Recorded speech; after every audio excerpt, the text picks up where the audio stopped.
আমরা অনেকে বলে থাকি ওখানে একটি স্কুল হবে, এখানে একটি কলেজ হবে, ওখানে একটি বিশ্ববিদ্যালয় হবে, ওখানে একটি রেস্তোরাঁ হবে।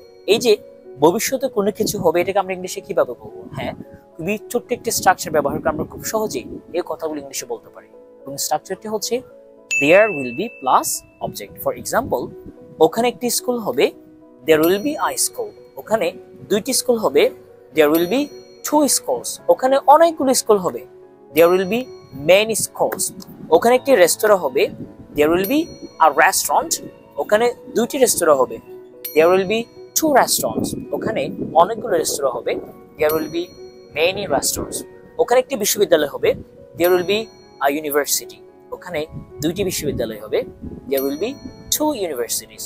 ওখানে অনেকগুলো বিশ্ববিদ্যালয় হবে, there will be many universities. That means কোথাও কোনো কিছু ভবিষ্যতে হবে, সেক্ষেত্রে আমরা বলবো দেয়ার উইল বি প্লাস যেটা হবে সেটা। That's all from today.